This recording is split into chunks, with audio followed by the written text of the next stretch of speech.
जहां एक और चुनावी सरगर्मियां तेज है, तो वहीं ठंड और बारिश के मौसम में भी चुनावी माहौल बरकरार है। वहीं रविवार की शाम सिविल लाइन स्थित भाजपा प्रत्याशी के मुख्य कार्यालय पर पहुंचे पूर्व राज्य मंत्री ठाकुर संजय सिंह ने समर्थकों का उत्साहवर्धन करते हुए उन्हें गोलगप्पे खिलाए और पार्टी प्रत्याशी के लिए जी जान से जुटने के लिए प्रेरित किया। पूर्व राज्य मंत्री ठाकुर संजय सिंह ने कहा कि पार्टी हाईकमान ने रुड़की मेयर पद पर होनहार और ईमानदार प्रत्याशी को उतारा है। अनिता देवी अग्रवाल भारी मतों से जीतने जा रही है। यहां पहली बार पार्टी का मेयर चुना जाएगा, जिसके नेतृत्व में रुड़की के रुके हुए विकास को गति मिलेगी। पूर्व राज्य मंत्री ने कहा कि जहां सर्दी के मौसम में चाय पर चर्चा के दौरान चुनावी चर्चाएं चल रही हैं, तो वहीं उन्होंने आज कार्यकर्ताओं के साथ गोलगप्पों के साथ चुनावी चर्चा की और पार्टी कार्यकर्ताओं को प्रत्याशी को जिताने के लिए प्रेरित किया। उन्होंने कहा कि भाजपा सरकार में ही विकास संभव है। सर, वर्तमान में निकाय चुनाव चल रहा है, भाजपा ने भी प्रत्याशी उतारे हैं, कांग्रेस के भी अन्य दलों के नेता भी प्रत्याशी भी जो है चुनाव मैदान में है, तो भाजपा की जो वर्तमान स्थिति है आपके दृष्टिकोण से कितने मजबूत है? देखिए, चुनाव में जब तक चुनाव चल रहा होता है आप you can not analyse anything, लेकिन आप अनुमान लगा सकते हैं कि हमारे कार्यकर्ता की मेहनत के आधार पर कि हम लोग कहाँ स्टैंड करते हैं।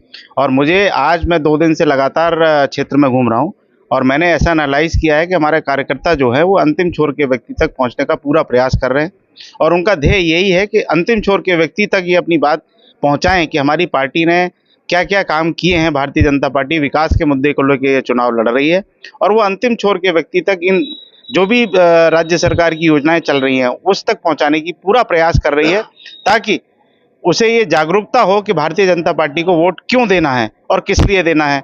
इसलिए हम प्रयास कर रहे हैं कि अंतिम छोर के व्यक्ति तक भी हम पहुंचें और उसको भी 23 तारीख तक मजबूर करते हैं उसे भारतीय जनता पार्टी के पक्ष में वोट करने के लिए। सर, बहुत से जो प्रत्याशी मैदान में है उनमें भाजपा जो प्रत्याशी है वो कहीं ना कहीं अपने जो समझ है, अपना जो विवेक है उसको लेकर चर्चाओं में है। क्या आप मानते हैं कि उनमें समझ और विवेक का जो है कमी है?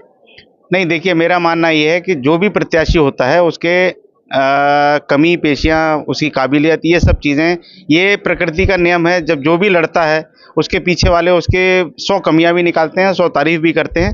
तो I think we have to move on his positive angles. वो पॉजिटिव क्या कर रही हैं क्षेत्र में और अपने प्रचार में वो पॉजिटिविटी क्या पैदा कर रही है, हमें उस पर ध्यान देना चाहिए। जो भी नेगेटिव चीज़ें हैं, ठीक है, उनमें कुछ चीज़ों का अभाव हो सकता है, मैं नहीं मानता, क्योंकि वो लेडी इतना राजनीति में प्रखर नहीं है, लेकिन इसका मतलब ये नहीं है कि वो योग्य नहीं है और वो पूर्ण रूप से योग्य हैं। इसलिए पार्टी ने उनको अपना प्रत्याशी बनाया है और हम यही चाहते हैं रुड़की की जनता से कि वो भरपूर प्यार दें उन्हें और अपना पूरा समर्थन दें और 23 तारीख को उनके पक्ष में वोट करें। लेकिन सर, उनकी काबिलियत और उनकी योग्यता का एनालिसिस तो पार्टी फॉर्म पे हुआ है, लेकिन जो रुड़की शहर की वो प्रथम नागरिक बनने वाली है, हमारी ऐसी आशा भी है, तो क्या आपको नहीं लगता है, एक आम वोटर को नहीं लगता कि वो सब चीजें एनालिसिस करे? नहीं, बिल्कुल एनालाइज करेगा वो, लेकिन उसका विश्वास ये है कि जो देश की और पूरी दुनिया की जो सबसे बड़ी पार्टी है उसने अगर किसी प्रत्याशी को एनालाइज किया है तो उसने अपनी स्क्रीनिंग, ये सब चीज़ें उसने लोअर लेवल पे कर ली हैं और उसके बाद ही उनको टिकट दिया गया है। तो जनता को, पार्टी को साथ साथ प्रत्याशी को भी देखना है, लेकिन पार्टी प्रायोरिटी पे है, क्योंकि ये नगर निगम का चुनाव है, छोटा चुनाव है और छोटी सरकार बनाने का चुनाव है। तो मेरी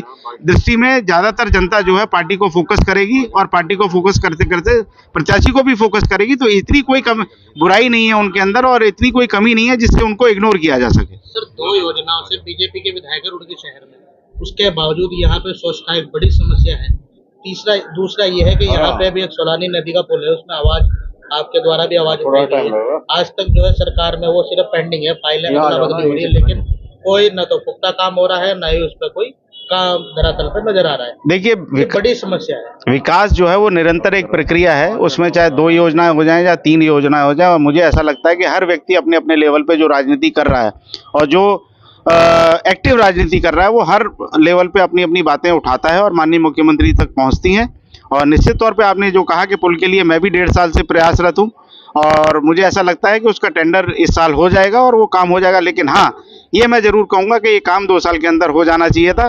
जिससे आप देखिए स्कूल के बच्चों को, नौकरी पेशा वाले लोगों को कितनी परेशानी हो रही है इस पुल की वजह से, और निश्चित तौर पे ये काम अब तक हो जाना चाहिए। क्या मानते हैं, छोटी सरकार जैसे कि बनने जा रही है, तो इसको लेकर जो प्रतिनिधि जनता चुनती है एक पार्टी के फोरम पर चुने या एक ऐसे चेहरे को चुने जो एक चेहरे के आधार पर चुने?